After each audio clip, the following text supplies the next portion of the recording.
सात रङ एउटै आकृति, हरेक दिन फरक प्रस्तुति। कार्यक्रम इन्द्रेणी।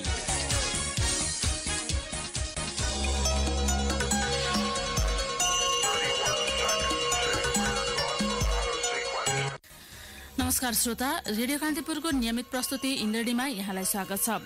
आज बिहिबार हामी आर्थिक गतिविधि समेटिएको इन्द्रेणी लिएर उपस्थित भएका छौं। सदा चाहिँ आज पनि कार्यक्रममा हामी साताभरका प्रमुख आर्थिक समाचार तथा केही कृषि सम्बन्धी समाचार प्रस्तुत गर्नेछौं। साथै समसामयिक विषयमा एउटा अन्तर्वार्ता पनि प्रस्तुत गर्नेछौं। कार्यक्रम सुरु गरौं साताभरका प्रमुख आर्थिक समाचारबाट। बैंकहरूले बढाएको अस्वाभाविक ब्याज दर घटाउन माग गर्दै रूपन्देहीका उद्योगी व्यवसायीहरूले प्रदेश 5 का मुख्यमन्त्रीलाई आज ज्ञापन पत्र बुझाएका छन्। रूपन्देही उद्योग संघ र उद्योग व्यापार संघ रूपन्देहीको टोलीले मुख्यमन्त्री शंकर पोखरेललाई बैंकहरूले ज्ञापन पत्र बुझाउँदै तरलता अभावका नाममा बैंकहरूले ऋणको ब्याज बढाउँदा उद्योग धन्दा नै बन्द हुने अवस्था आएकाले यसको समाधान खोज्न आग्रह गरेका छन्। 7देखि 8% लिएको ऋणको ब्याज विकास बैंकले 16.75 र वाणिज्य बैंकले 14% पुर्याएको आरोप उद्योगीहरूको छ। ब्याज दरलाई स्वाभाविक अवस्थामा नल्याए निजी क्षेत्र धराशायी हुने भन्दै उद्योगीहरूले अविलम्ब ब्याज दर घटाउन माग गरेका छन्। सरकारले समयमै सम्बोधन गरेर ऋण नघटाए उद्योगको साँचो सरकारलाई बुझाएर आन्दोलनमा उत्रन बाध्य हुने उनीहरूले चेतावनी दिएका छन्। ज्ञापन पत्र बुझ्दै मुख्यमन्त्री शंकर पोखरेलले राष्ट्र बैंकले प्रभावकारी अनुगमन नगर्दा बैंकहरूले मिलोमतका आधारमा ब्याज दर बढाएको र उद्योग धन्दामा त्यसको प्रत्यक्ष असर परेको बताउनुभयो। सर्वोच्च अदालतले एनसेल बिक्रीमा पुँजीगत लाभ कर उठाउन एनसेल र एजिएटाको नाममा परमादेश दिएको छ। प्रधान न्यायाधीश सोलेन्द्र शमशेर राणा सहितको वृहत पूर्ण इजलासले कर असुली गर्न परमादेश दिएको हो। दुवै पक्षको जवाफी बहसपछि प्रधान न्यायाधीश राणा सहित न्यायाधीश मीरा खड्का, विश्वम्भर प्रसाद श्रेष्ठ, आनन्द मोहन भट्टराई र टंक बहादुर मोक्तानको इजलासले पूर्व सचिव द्वारिकानाथ ढुङ्गेल सहितकोले दिएको निवेदनमा सुनवाई गर्दै एनसेलको पुँजीगत लाभ कर यहाँ भएको एनसेल र एजिएटाबाट असुल्न आदेश दिएको हो। अर्को रिट निवेदक अधिवक्ता भावेश गौतमको रिट सर्वोच्चले खारेज गरिदिएको छ। नयाँ प्रधान न्यायाधीशमा राणा आएपछि गत बिहिबारबाट एनसेल बिक्रीको लाभ कर सम्बन्धी रिटमा सुनवाई जारी थियो। ठूला करदाता कार्यालयका अनुसार एनसेलले सरकारलाई अब 49 अर्ब 50 करोड़ रुपियाँ तिर्न बाँकी छ। 61 अर्ब रुपियाँ करको ब्याज र हर्जाना सहित 73 अर्ब रुपियाँ पुगे पनि एनसेलले 23.5 अर्ब कर भने सरकारी खातामा जम्मा गरिसकेको छ। निवेदक ढुङ्गेल र गौतमका तर्फबाट प्रतिनिधित्व गरेका कानून व्यवसायीले बहस गरेका थिए। यस्तै विपक्षी ठूला करदाता कार्यालयका तर्फबाट सरकारी वकिलले पनि बहस गरेका थिए। दुई पक्षको बहस सकिएपछि निवेदक र विपक्षी दुवैका कानून व्यवसायीले स्पष्ट पार्नुपर्ने विषयमा आफ्ना धारणा राखेका थिए। एनसेलले नै लाभ कर तिर्नुपर्ने पक्षमा निवेदक ढुङ्गेलका कानून व्यवसायी थिए। एनसेलका तर्फबाट र रिट मार्फत अदालत पुगेका अधिवक्ता गौतमका कानून व्यवसायीले पनि स्वामित्व हस्तान्तरण गर्ने टेलिया सोनेराबाट लाभ कर असुल गर्नुपर्ने जिकिर गरेका थिए। विद्युत चुहावट नियन्त्रणमा लक्ष्यभन्दा बढी सफलता मिलेको नेपाल विद्युत प्राधिकरणले जनाएको छ। चालु आर्थिक वर्षको पहिलो 5 महिनामा विद्युत चुहावट प्रतिशत 15.45% मा झरेको प्राधिकरणको दाबी छ। गत आर्थिक वर्षमा औसत विद्युत चुहावट 20.45% थियो। यो आर्थिक वर्षमा चुहावट 18.5% मा झार्ने प्राधिकरणको लक्ष्य थियो। पहिलो 5 महिनामा लक्ष्यभन्दा बढी प्रगति भएको जारी गरेको विज्ञप्तिमा जनाइएको छ। चुहावट कम गर्न प्राधिकरणले आफ्नो विभिन्न वितरण केन्द्रलाई फरक लक्ष्य दिएको थियो। प्राधिकरणका प्रबन्ध निर्देशक कुलमान घिसिङले प्राविधिक र गैर प्राविधिक चुहावट नियन्त्रणका लागि मुलुकभर अभियानकै रूपमा चालिएको कदमले विद्युत चुहावटमा उल्लेख्य कमी आएको बताउनुभयो। उहाँले भन्नुभयो, मैले 2073 भदौमा जिम्मेवारी सम्हाल्दा विद्युत चुहावट औसतमा 25.78% थियो। गृह, ऊर्जा मन्त्री तथा सचिव, प्रहरी महानिरीक्षक लगायतको बैठकले विद्युत चोरी नियन्त्रणका लागि स्थानीय प्रशासन र प्रहरीलाई व्यापक रूपमा परिचालन गर्ने निर्णय गरेको थियो। चालु आर्थिक वर्षको 6 महिनामा रसुवागढी नाकाबाट आयात उच्च दरमा बढेको छ। रसुवा भन्सारका अनुसार यो अवधिमा 17 अर्ब 34 करोड़ 81 लाख 51 हजार मूल्य बराबरको सामान आयात भएको छ। यो अघिल्लो वर्षको तुलनामा 122% बढी हो। अघिल्लो वर्षको सोही अवधिमा 7 अर्ब 81 करोड़ 19 लाख मूल्य बराबरको सामान आयात भएको थियो। सोही अवधिमा 53 करोड़ 16 लाख 28 हजार बराबरको सामान निर्यात भएको छ। रसुवागढी नाकाबाट वर्षेनी सामान आयात हुने क्रम बढ्दै गएको छ। रसुवा रसुवागढी नाका चीनबाट नेपालमा व्यापार हुने सबैभन्दा पुरानो नाका हो। भूकम्पका कारण तातोपानी नाका बन्द भएपछि तत्कालका लागि चीनसँगको प्रमुख व्यापारिक नाका यही नै हो। नाकालाई 2074 भदौ 14 गते चीनले अन्तर्राष्ट्रिय नाका घोषणा गरेपछि सीमामा व्यापारी व्यवसाय र सवारीको चाप बढ्दै गएको छ। भूकम्पपछि रसुवागढी नाकाबाट वर्षेनी सामान आयात निर्यात हुने क्रम बढ्दै गएको छ। त्रिभुवन अन्तर्राष्ट्रिय विमानस्थलबाट सन् 2018 मा 71,90,000 हवाई यात्रुले ओहोर दोहोर गरेका छन्। यो हालसम्मकै सबैभन्दा धेरै हो भने 10 वर्षको दाँजोमा 150% यात्रुले ओहोर दोहोर बढेको हो। सन् 2008 मा काठमाडौँ विमानस्थलबाट आन्तरिक र अन्तर्राष्ट्रिय गरी 28,67,000 यात्रुले ओहोर दोहोर गरेका थिए। विमानस्थलबाट फ्लाइट प्रमिसन तथा एटीएस रेभिन्यू डिभिजनले सार्वजनिक गरेको तथ्याङ्क अनुसार सन् 2017 मा अन्तर्राष्ट्रिय विमानस्थल प्रयोग गर्ने 63,39,000 यात्रु थिए। 2018 मा 13% का दरले 8,51,000 यात्रु वृद्धि हुँदा हालसम्मकै सबैभन्दा धेरै पुगेको हो। 2018 मा अन्तर्राष्ट्रिय तर्फ 43,43,160 र आन्तरिक तर्फ 28,47,752 यात्रुले ओहोर दोहोर गरेका थिए। अन्तर्राष्ट्रिय तर्फ 2017 मा 38,87,545 यात्रुले ओहोर दोहोर गरेका थिए भने 2018 मा 4,55,000 यात्रु बढ्दा यो संख्या 43,43,000 पुगेको छ। त्यसै गरी आन्तरिक तर्फ अघिल्लो वर्ष 24,51,000 यात्रुले ओहोर दोहोर गरेका थिए भने 2018 मा 3,96,000 यात्रु थपिँदा 28,47,000 पुगेको छ। अन्तर्राष्ट्रिय तर्फ अघिल्लो वर्षको दाँजोमा 1,895 उडान वृद्धि भई 35,257 मा पुगेका थिए। 2017 मा 33,362 वटा उडान भएका थिए। हस्तक्षेप गरेरै भए पनि ऋणको ब्याज दर घटाउन उद्योगी व्यवसायीले राष्ट्र बैंक समक्ष माग गरेका छन्।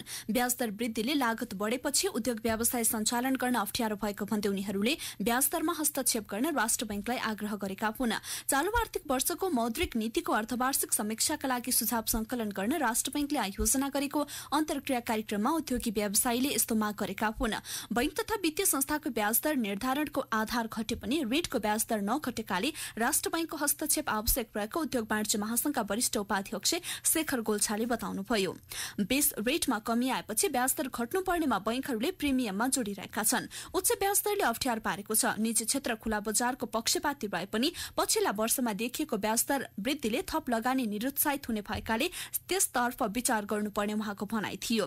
हामी हस्तक्षेपकारी नीतिका पक्षधर होइनौं, यस कारण राष्ट्र बैंकले कुनै विकल्प निकालेर पनि ब्याज दरको वृद्धि नियन्त्रण गर्नु पर्यो।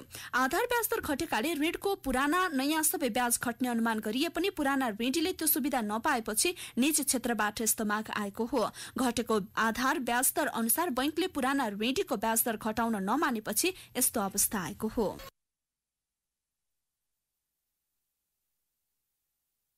सुन्दै हुनुहुन्थ्यो साताभरका प्रमुख आर्थिक समाचार। कार्यक्रममा अब प्रस्तुत छ यो साताभरका कृषि सम्बन्धी केही समाचारहरू। कृषकको धान खरिद गर्ने नेपाल खाद्य संस्थानको लक्ष्य चालू आर्थिक वर्षमा पनि पूरा नहुने देखिएको छ। आगामी फागुनसम्ममा 3 लाख क्विन्टल धान खरिद गरिसक्ने संस्थानले लक्ष्य लिएको थियो। तर समयावधि सकिन 1 महिना मात्र बाँकी रहँदा जम्मा 1,82,473 क्विन्टल धान खरिद भएको संस्थानले जनाएको छ।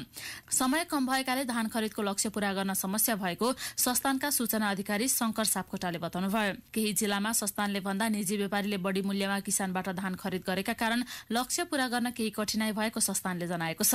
केही नीतिगत अस्पष्टताका कारण पनि धान खरिदमा केही समय ढिलाइ भएको संस्थानका सूचना अधिकारी सापकोटाले बताउनुभयो।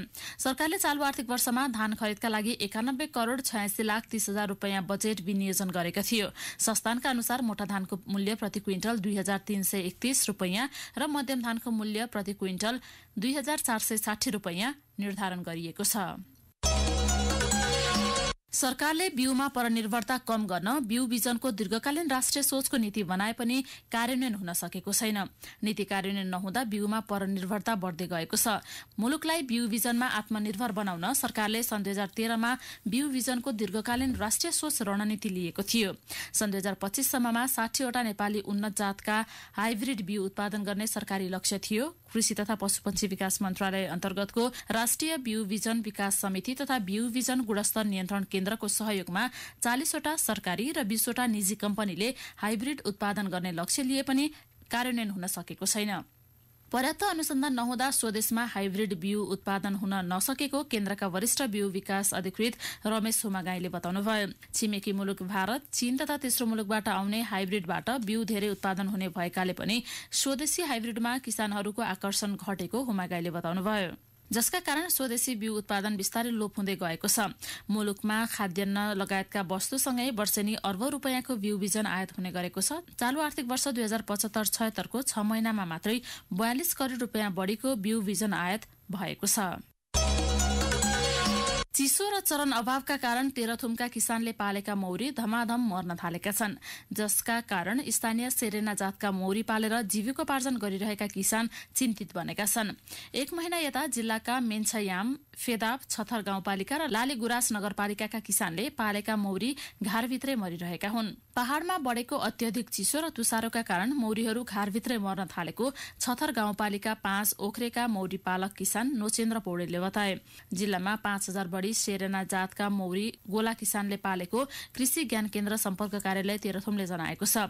तोरी फुल्ने यो सिजनमा अघिल्ला वर्षहरूमा 2 पटकसम्म मह काट्ने गरेको भए पनि यसपटक 1 पटक पनि मह निकाल्न नपाएको लालीगुराँस नगरपालिका 9 सोलमाका युवा मौरी पालक किसान सरोज पोखरेलले बताए। सरकारको व्यवस्था, बालीनालीमा विषादीको अत्यधिक प्रयोग, वन विनाश र मौरीका लागि चरणको अभाव हुँदा मौरी पालन व्यवसाय नै संकटमा परेको किसानहरूको भनाइ छ।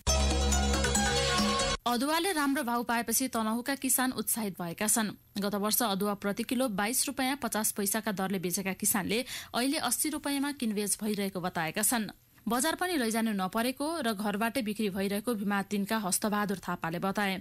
भिमाद क्षेत्रका किसानका लागि अदुवा आमदानीको प्रमुख स्रोत मध्येको हो। स्थानीय किसान खेती विस्तार गर्न बेच्ने भन्दा पनि बढी परिमाणमा बिउको जोहो गरिरहेका छन्। अदुवा नगदे बाली भएकाले यस खेतीतर्फ आकर्षित भएको किहुका किसान ओभराज लम्सालले बताए। यति बेला भारतबाट अदुवाको माग बढी आएको भिमादका व्यापारी चित्र राणाले बताए। कृषि ज्ञान केन्द्र तनहुका अनुसार त्यहाँ 595 हेक्टरमा अदुवाको व्यावसायिक खेती हुँदै आएको छ। गत वर्ष 7556 टन उत्पादन भएको थियो। भिमादको माझकोट, किहु, अरुदोय, रिसिङको रामजाकोट, वीरकोट, बैदी र घिरिङको साभोग, भगवतीपुर लगायत अदुवा खेतीका पकेट क्षेत्रका रूपमा परिचित छन्। साताबारका प्रमुख आर्थिक समाचार तथा कृषि सम्बन्धी केही समाचारपछि कार्यक्रममा अब पालो भएको छ ब्रेकको। ब्रेकपछि हामी नेपालमा सूचना प्रविधिको अवस्था लगायत बारे नेपाली अनुसन्धानकर्ताहरू राम रिमाल र लक्ष्मण रिमालसँग गरिएको कुराकानी लिएर उपस्थित हुनेछौँ। 7 रङ एउटै आकृति, हरेक दिन फरक प्रस्तुति। कार्यक्रम इन्द्रेणी।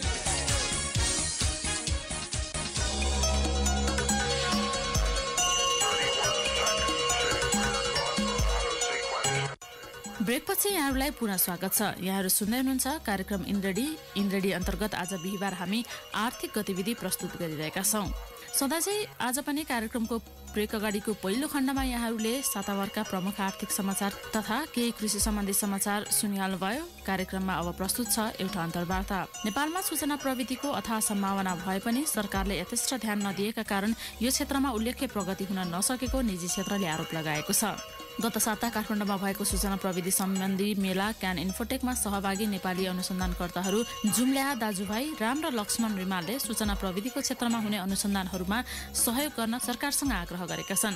सोही क्यान इन्फोटेक जारी रहेका बेला सहकर्मी रमेश दुलालले ती अनुसन्धानकर्तासँग गरेको कुराकानी अबको प्रस्तुतिमा। तपाईहरु दुईजनालाई एकपल्ट स्वागत छ। हस्, धन्यवाद। धेरै धन्यवाद। नाम पनि दिनु होला। म रामप्रसाद रिमाल, राम लक्ष्मण इनोभेसन्सको। म लक्ष्मण रिमाल, राम लक्ष्मण इनोभेसन्स। अहिलेको क्यानमा तपाईहरुको लागि स्पेशल के ल्याउनु भएको छ नयाँ? हामी इलेक्ट्रोनिक भोटिङ मेसिन, हाम्रो अहिले स्पेशल चाहिँ इलेक्ट्रोनिक भोटिङ मेसिनमा दृष्टिविहीनहरूले पनि यो भोटिङ राइट राम्रोसँग प्रयोग गर्न सकुन्, दोस्रो मान्छे कसैको सहयोग साथ नलिकन आफै सेल्फ रूपमा प्रयोग गर्न सकुन् भन्ने यो नयाँ डेभलप थियो हाम्रो यो इलेक्ट्रोनिक भोटिङ मेसिनको। त्यही मेसिन नै हाम्रो प्रमुख अहिलेको रूपमा हाम्रो त्यो छ। यो बाहेक अरू के छ लक्ष्मणजी? अर्को एउटा हाम्रो स्मार्ट बोर्ड, हामीले स्मार्ट बोर्ड एउटा डिजाइन गरेका छौँ। अहिले फर्मली लन्च भनेर त गरिसकेका छैनौँ। यसमा नगरपालिका गाविसहरूमा राख्ने कुरादेखि लिएर गएर इभन मल्टिपल ब्रान्चहरूमा म्यानेज गर्न सक्ने गरी हामीले 4G डेटाबाट चल्ने चाहिँ एउटा स्मार्ट बोर्ड डिजाइन गरेका छौँ। यो पनि कुरा राखेका छौँ हामीले अहिले यहाँ। तपाईँहरू दुईजना अब राम लक्ष्मण दाजुभाइलाई नेपालका चर्चित वैज्ञानिक भनेर चिनिन्छ, तपाईँहरूले आफूले चाहिँ के भनेर चिनाउन चाहनुहुन्छ? हामी अनुसन्धानकर्ता हौँ। हामी ठुलो काममा लायो भन्दा पनि हामीले अहिले यहाँ देखिएका साना साना समस्याहरूलाई समाधान गर्ने टेक्नोलोजीहरू विकास गरिरहेका छौँ।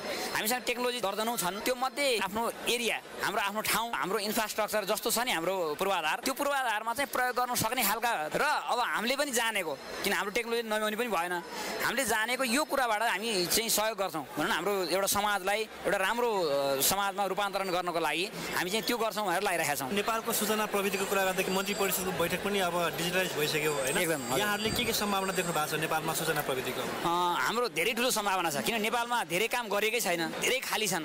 त्यो खाली ठाउँमा धेरै काम गर्न सकिन्छ। जस्तो अहिले भनौँ हामीलाई यो डकुमेन्टका कुराहरू भए, हामी जुन पेपरलेस भनेर अगाडि बढिरहेका छौँ। अब प्रधानमन्त्रीज्यू पनि भन्नुहुन्छ पेपरलेस होइन, तर त्यो पेपरलेस गर्नको लागि हाम्रो पूर्वाधारहरू विकास गर्नु पर्यो। सरकारले चाहिँ पूर्वाधार व्यवस्था गरिदिनु पर्यो। त्यति भयो भनेदेखि निजी क्षेत्रबाट नै हामीले सरकारी लेभल होस् अथवा प्राइभेट लेभल होस् सबैमा चाहिँ यो आइटीको प्रयोग भरपुर रूपमा प्रयोग गर्न सक्छौँ। मेन भनेको सरकारले एउटा बाटो बनाउनु पर्यो। त्यो बाटो बनाइदियो भनेदेखि हामी त्यो बाटोमा हिँड्ने मान्छेहरू धेरै छौँ। यो क्यानमा हामीले देख्छौँ यत्र मान्छे भिड भएर चाहिँ किन आउँछन् भने यो आइटीलाई अँगालेर आउन्। अहिले आइटी लिने मान्छे धेरै छन्। त्यसलाई चाहिँ हामी अहिले के भइरहेको छ भने एउटा त्यो ब्रिज भएको छैन, एउटा ग्याप भइरहेको छ। त्यो ग्यापलाई पुरा गर्न चाहिँ सरकारको यो पूर्वाधार विकास भने चाहिँ ठुलो कुरा जस्तो लाग्छ। जब त्यो अचिभ हुन्छ त्यसपछि हामीलाई आइटीका प्रडक्टहरू चाहिँ जुन पनि प्रयोग गर्न सक्ने अवस्था रहन्छ। लक्ष्मणजी, नेपालमा सूचना प्रविधिको क्षेत्रमा के कस्ता चुनौतीहरू छन्?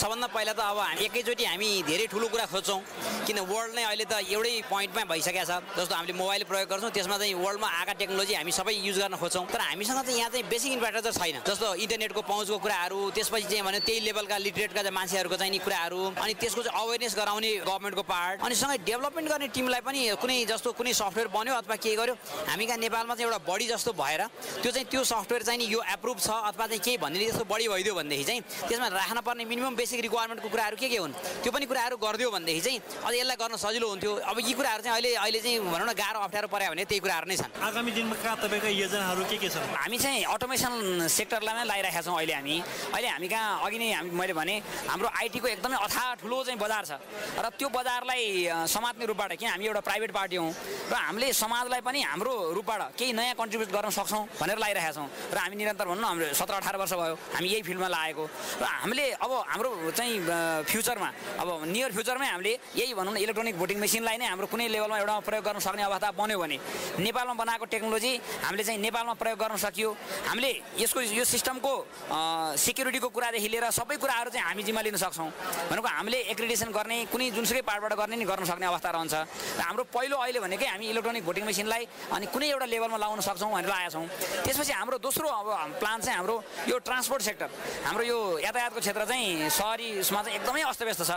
यसलाई हामी 2 वर्ष हामी यो ट्रान्सपोर्ट सेक्टरलाई यो सहरी यातायातलाई चाहिँ राम्रो बनाउनुतर्फ लागिरहेका छौँ। र हामीसँग विभिन्न एप्लिकेसनको माध्यमबाट, हार्डवेयरको माध्यमबाट, गाडीमा लोकेसन अनाउन्समेन्ट गर्ने सिस्टमको माध्यमबाट चाहिँ हामीले यसलाई एउटा भनौँ न यात्रा चाहिँ गर्न योग्य, हामी पब्लिक गाडी चढ्न योग्य बनाउने चाहिँ हाम्रो आफ्नो प्रयास हामी त्यसमा लागू गर्दैछौँ अहिले।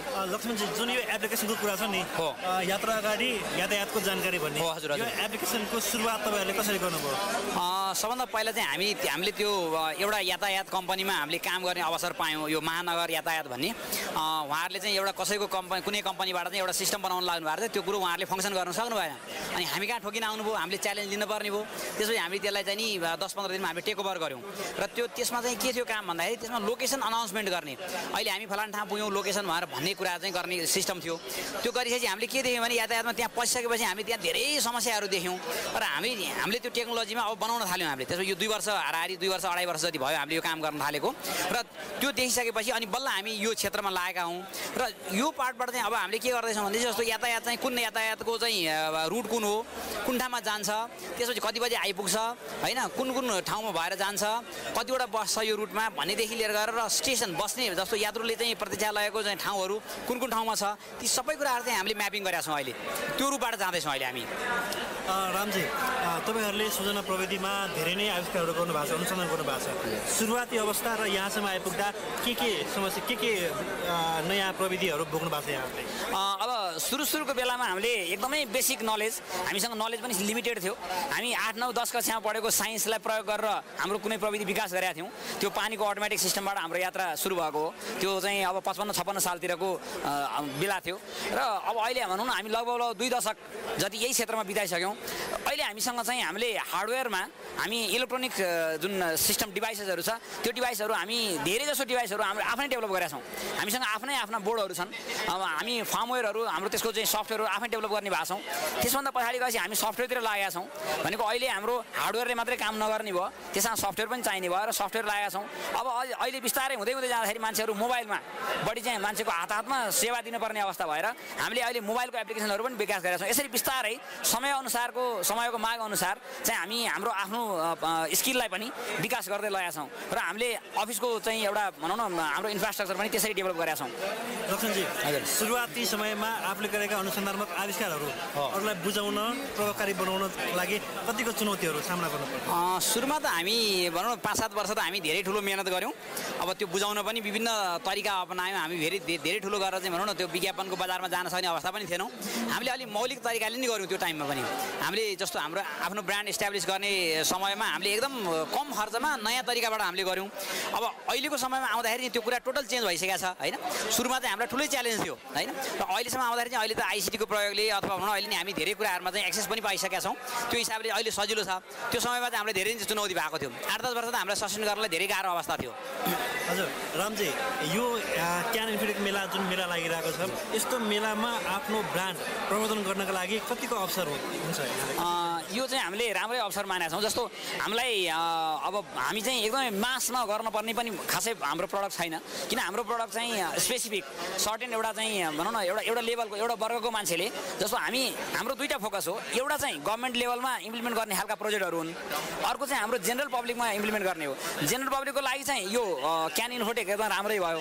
अब गभर्मेन्ट लेभलको जुन हाम्रो जस्तो अब हामीले डेभलप गरेका जुन प्रविधि छ जसले चाहिँ यो सरकारी लेभलका अथवा हामीसँग भएका अब भनौँ न हाम्रो देशमा नेसनल स्केलमा प्रयोग गर्न सक्ने खालको सामानहरू यो गर्नलाई चाहिँ हामीले त्यति यो क्यान इफेक्टिभ जस्तो लागेको छैन। किनभने अब हामी कहाँ यहाँ देखाएको भरमा चाहिँ कुनै प्रडक्ट हेरेको भरमा गभर्मेन्टले त्यो इम्प्लिमेन्ट गर्छ भन्ने लेभल त होइन। त्यसलाई त आफ्नै भिड्नै पर्छ, लाग्नै पर्छ। जेनरल पब्लिकको लागि चाहिँ यो इफेक्टिभ हो। अब रामजीलाई क्वेसन, सरकारले सूचना प्रविधि क्षेत्रमा कतिको सहयोग गरिरहेको छ? अब सहयोग त अब हामीलाई कामहरू गर्न दिएको छ। अब भनौँ न अब जस्तो अब एनटिए अनि सूचना प्रविधि चाहिँ मन्त्रालय, जसरी तपाईँहरू आफ्नो निजी पहलमा अनुसन्धानमा लाग्नु भएको छ, सरकारले पनि त्यो अनुसारको एउटा योगदान पुऱ्याएको यहाँ देखाउँछ कि देखाउँदैन? अब गर्न चाहिँ खोज्न चाहिँ खोज्या जस्तो छ, तर अब फ्याक्टमा कुरा गर्दाखेरि चाहिँ अब अहिलेसम्म खासै त्यो ट्यान्जिबल रूपमा देखिने गरी चाहिँ सरकारको योगदान कमै देखिया छौँ। त्यो अभाव नै खड्केको हो। किनभने सरकारले के गर्नु पर्थ्यो भने जस्तो नेपालमा डेभलप गर्न खोज्ने यस्ता चाहिँ आइटी आइसिटीका इलेक्ट्रोनिक्स यस्ता चाहिँ अब कतिले बनाएछन्, रोबोट बनाएछन्, कतिले चाहिँ भनौँ न आफ्नो रेगुलर डेली कामलाई सहयोग हुने कुनै यन्त्रहरू बनाएछन् भने सरकारले चाहिँ त्यसलाई एउटा स्ट्यान्डर्डाइज गरिदिने, त्यसलाई प्रमाणीकरण गरिदिने हो। यस्तो एउटा निकायको धेरै अगाडिदेखि वर्षौँ भनिरहेका छौँ हामी, 5-10 वर्ष भयो त्यो भनिरहेका छौँ। अब सरकारले त्यसलाई त्यो थाहा दिएर बुझबचाएको हो कि त्यो गर्न सकेका छैन। यो जे कुरो नयाँ आउँछ कमसेकम हामीले यहाँ प्रयोग गर्न कुनै न कुनै ठाउँमा प्रयोग गर्न सक्ने अवस्थाको बन्यो। त्यो स्याम्पल चाहिँ सरकारले प्रयोग गर्ने अवस्थाको बन्न सक्यो भने यसले राम्रो गर्छ। अब हामीले कुरा गर्दाखेरि चाहिँ यो 20-30% सरकारले गर्न खोजेको होला, 70% त्यो चाहिँ म्याक्सिमम चाहिँ सरकारले नगरेकै जस्तो लाग्छ। हजुर लक्ष्मणजी, अब अन्त्यमा तपाईँ केही भन्न चाहनुहुन्छ? अब यो यस्तो आइसिटी जस्तो टाइपको यो मेला जुन छ नि क्यान इन्फोटेक जस्तो मेला, यो मेलामा चाहिँ मेलालाई चाहिँ गभर्मेन्टले पनि अलिकति एउटा अवसरको रूपमा लिन पर्थ्यो होइन। अब त्यस्तो भनौँ सम्बद्ध गभर्मेन्ट सम्बद्ध मन्त्रीज्यूहरू, अब सचिवहरू, एउटा चाहिँ डिसिजन मेकिङ लेभलका मान्छेहरू अलिक कम भएको छ होइन। यो आउनुपर्छ, उहाँहरू अलिकति धेरै आउनुभयो भनेदेखि राम्रो हुन्छ भने यो जस्तो यहाँ बस्ने स्टलका मान्छेहरूलाई पनि उहाँहरूलाई पनि एउटा हौसला हुन्थ्यो। सँगसँगै चाहिँ नि अब अर्को नेक्स्ट इयरमा अरू भिजिटरहरू नि धेरै बढ्न सक्ने अवस्था हुन्थ्यो। त्यो कुरो अलिकति कम छ र सँगसँगै चाहिँ यो प्रडक्टहरूमा चाहिँ अब नेपालमा धेरै कतिपय चाहिँ कम्पनीहरू इनोभेसन भएर पनि यहाँ नबसेको अवस्था पनि देखेका छौँ हामीले कतिवटा कुराहरू। उहाँहरूलाई पनि तान्न सक्ने कुरा चाहिँ गर्नु पर्यो यो चाहिँ क्यान इन्फोटेकले होइन गर्नु पर्यो। त्यो कुराहरू हो। अब अरू कुराहरू त अब नर्मली चल्दैछ। बिस्तारै यो क्यानको ऊ चाहिँ नि अलिक डिग्रेडिङ जस्तो देखिया छ। हामीले 2-4 वर्ष हामीले हेऱ्यौँ कम्पेरिजनमा परार सालको भन्दा पहिलाको जस्तो चाहिँ चार्मिङ हुन्थ्यो, त्यो चार्मिङ चाहिँ बिस्तारै घटेको अवस्था देखेका छौँ हामीले, खड्केको अवस्था छ। यो चाहिँ अब यही हो इनोभेटिभ चाहिँ प्रडक्टहरू आउने गर्ने कुराहरू भएन कि कोही अब कम्प्युटरको कुराहरू पेनड्राइभहरू अब स्पिकरहरू यिनीहरू कुराहरूमा धेरै फोकस भए बिजनेसको मोडल मात्रै पनि धेरै भइदियो R&D गरेर कुनै एउटा नयाँ कुरा देखाएको भन्ने कुराहरू पनि अलिक कमै छन् हामी कहाँ त्यसले गर्दाखेरि पनि कम घट्याउन् मान्छे चाहिँ नि किन मान्छेलाई आशा चाहिँ नयाँ कुरा के पाइन्छ भन्ने हुन्छ कि अब हामीलाई पनि कति मान्छेहरूले सोच्छन् ज्ञानमा यो पालि के रहेछ नयाँ कुरा भनिन्छ होइन अब 2-4 नयाँ कुरा देखिएको कुरा भनिन्छ तर त्यहाँ अलिक भन्न लागेको कुराहरू राम्रो कुराहरू त्यस्तो छैनन् कि त्यस कारणले यो कुराहरू चाहिँ हुनुपर्छ त्यो भइदियो भने अब अर्को वर्षदेखि भनौँ न अवश्य मान्छेहरू नि बढ्छन् गभर्मेन्टले पनि अलिकति फोकस गरेर हेरेर जस्तो अब एउटा हाई लेभलकोबाट भनौँ न जस्तो मैले भने मन्त्रीज्यूहरू सचिवहरू उहाँहरूलाई चाहिँ उपस्थित भएर त्यहाँबाट के इनपुट उहाँहरूले दिन सक्नुहुन्थ्यो उहाँहरूलाई हामीले इनपुट दिन सक्थ्यौँ होइन त्यो कुरा चाहिँ अलिक कम भएको छ उहाँहरूकै इन्भल्भमेन्ट कम भइदियो कि होइन त्यो भएको छ सुन्दै हुनुहुन्थ्यो नेपाली अनुसन्धानकर्ताहरू राम रिमाल र लक्ष्मण रिमालसँग गरिएको यो कुराकानी। हवस् त श्रोता, यिनै प्रसङ्गसहित आर्थिक गतिविधि समेटिएको इन्द्रेणी आजलाई यति नै। फरक विषयवस्तुसहितको इन्द्रेणी लिएर भोलि पुनः उपस्थित हुने नै छौँ। तबसम्म न्युज डेस्कका सम्पूर्ण सहकर्मीसहित अनिल र म प्रतीक्षा बिदा हुन्छौँ। नमस्कार, शुभरात्रि।